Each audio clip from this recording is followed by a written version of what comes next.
ताटाची शोभा आणि जिभेची चव वाढवणारी आणि महिनाभर टिकणारी खमंग अशी लसणाची चटणी कशी बनवायची हे आज आपण सोप्या पद्धतीने पाहणार आहोत।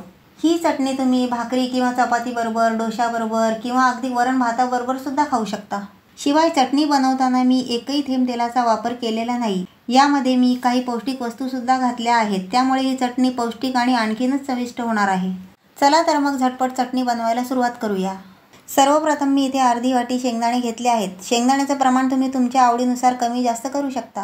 आता शेंगदाणे मी खरपूस भाजून घेणार आहे आणि शेंगदाणे भाजताना अजिबात घाई करायची नाही, नाहीतर शेंगदाणे वरून करपून आतून कच्चे राहू शकतात। म्हणून शेंगदाणे नेहमी निवांतपणेच भाजावे आणि शेंगदाण्यात स्वतःचं तेल असल्यामुळे यात अजिबात तेल टाकायची गरज लागत नाही। शेंगदाणे मी मस्त खरपूस भाजून घेतले आहेत आणि एका ताटात काढून थंड व्हायला ठेवले आहेत।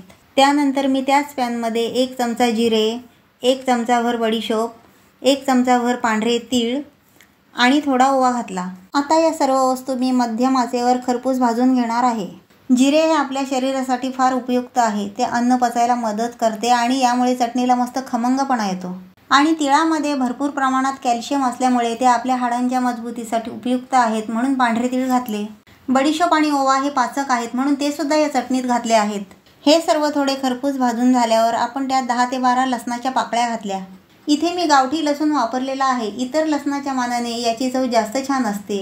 लसूण हे आपल्या शरीरासाठी खूप उपयुक्त आहे। ते आपलं रक्त पातळ ठेवण्यासाठी मदत करतं, तसंच आपल्या त्वचेसाठी सुद्धा उपयुक्त आहे, म्हणूनच आपण यात लसणाचा वापर केला आहे। लसूण तुम्ही तुमच्या आवडीनुसार कमी जास्त करू शकता। इथे लसणाच्या पाकळ्या मोठ्या असल्यामुळे मी फक्त 10 ते 12 लसणाच्या पाकळ्या घेतल्या आहेत। जर तुमच्याकडे लसणाच्या पाकळ्या लहान असतील तर तुम्ही जास्त सुद्धा वापरू शकता। आता यात मी 4 ते 5 लाल सुक्या मिरच्या घालत आहे। लाल मिरच्या घालणं ऑप्शनल आहे, पण त्यामुळे चटणीची चव अधिक वाढते। तुमच्याकडे नसतील तर तुम्ही नाही घातल्या तरी चालेल। इथे मी या लाल मिरच्या घातल्या आहेत, त्या जास्त तिखट नाहीत। आता या लाल मिरच्यांना मी कुरकुरीत होईपर्यंत भाजून घेणार आहे।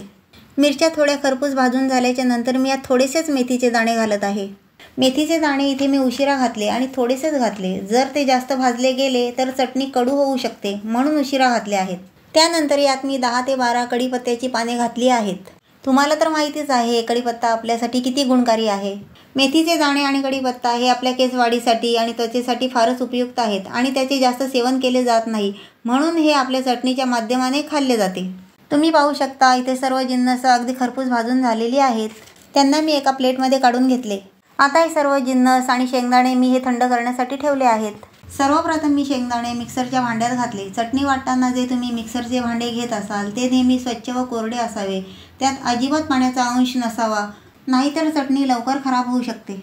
आता बाकी सर्व जिन्नस सुद्धा मी या मिक्सरच्या भांड्यात घातले। त्यानंतर आता हे थोडंसं हिंग मी यात घालत आहे।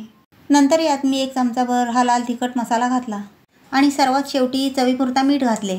आता ही चटणी मी मिक्सर चालू बंद करून भरभरीत वाटणार आहे। तुमच्याकडे जर खलबत्ता असेल तर खलबत्त्यात सुद्धा तुम्ही ही चटणी जाडसर कुटून घेऊ शकता। हे पहा, लसणाची ही खमंग आणि खुसखुशीत चटणी वाटून तयार झाली आहे। संपूर्ण घरात त्याचा सुगंध दरवळत आहे। नुसत्या सुगंधानेही खावीशी वाटेल अशी ही लसणाची चटणी आहे।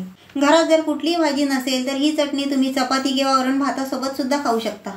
ही चटणी हवाबंद डब्यात ठेवल्यावर 2 ते 3 महिने टिकते। ही चटणी अजिबात खराब होणार नाही, कारण आपण त्यात एकही थेंब तेलाचा किंवा पाण्याचा वापर केलेला नाही।